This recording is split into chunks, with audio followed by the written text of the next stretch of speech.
Alors, il peut arriver des moments où vous soyez nombreux. Quand je dis vous, je parle de vous en tant que créancier, qu'il y ait plusieurs créanciers d'un même débiteur avec chacun une sûreté. Une sûreté.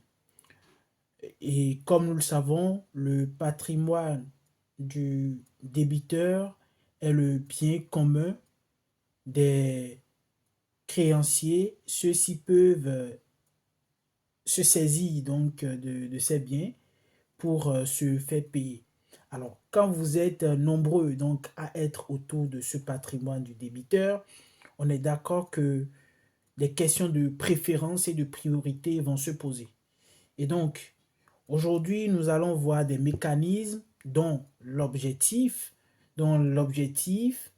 est de remporter donc le concours en ayant un droit de préférence sur la valeur d'une chose. Nous analyserons donc les sûretés. Ces sûretés sont dites réelles. Nous analyserons donc les sûretés réelles classiques, leur efficacité conférée selon leurs origines. Et il n'y a pas plusieurs origines à ces sûretés. Nous verrons tout à l'heure que les origines sont soit contractuelles, donc conventionnelles, ou légales, donc tirées directement de la loi. Ces sûretés proviennent directement de la loi. Donc, premièrement, nous verrons donc ce que les sûretés réelles conventionnelles d'origine contractuelle ont en commun et leur évolution dans le temps. D'abord, ce qu'il faut retenir, c'est que il existe un régime général en fait pour ces sûretés. Et ce régime est tiré du droit commun. Ainsi, de façon technique, on parlera de numerus clausus, des sûretés réelles, et la légitimité des causes de préférence donc visées à l'article 2285 du Code civil qui se confond avec la légalité. Je le disais tout à l'heure que les biens du débiteur sont le gage commun de ses créanciers et le prix s'en distribue entre eux par contribution à moins qu'il y ait entre les créanciers des causes légales de préférence. Alors, c'est d'ailleurs la disposition de l'article 2285 du Code civil. Même si c'est souvent discuté en doctrine, la jurisprudence décide que les sûretés réelles sont soumises à un numerus clausus qui impose aux parties de ne pas créer une sûreté réelle non prévue par la loi. Donc, il n'existe pas de sûreté réelle en dehors de la loi. C'est la loi qui dispose les sûretés réelles. Pour des raisons aussi de dangerosité donc de certaines opérations, des opérations en affaires surtout, le législateur veut garder la main sur donc ces sûretés.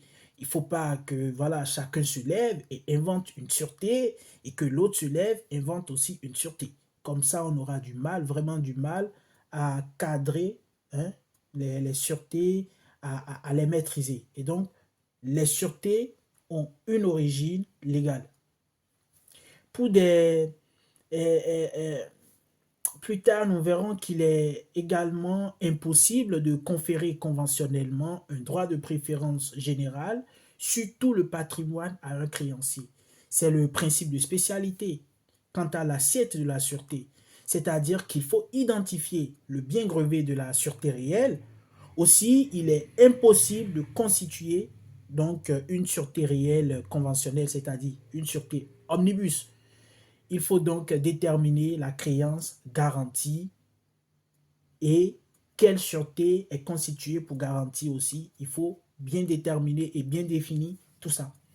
Les sûretés réelles s'accordent sur un principe d'indivisibilité sur la garantie, c'est-à-dire un maintien complet de l'assiette totale de la sûreté jusqu'au complet paiement du débiteur.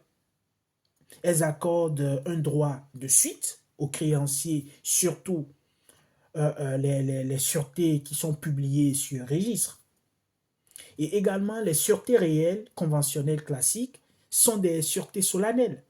Il est interdit qu'elles soient constituées sur la chose d'autrui. Leur opposabilité varie en fonction de la possession ou de la notification ou encore de la publicité.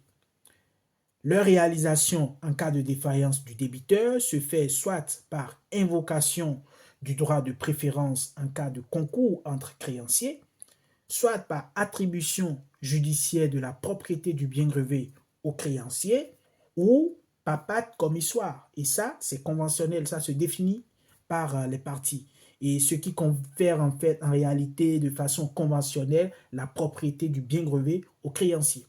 Mais il faut rappeler que la constitution de ces sûretés se fait par écrit. En procédure collective, les sûretés fondées sur un droit de préférence s'affaiblissent généralement. Et le créancier qui ne déclare pas sa sûreté et sa dette avant l'ouverture de la procédure collective perd tout simplement son droit de préférence.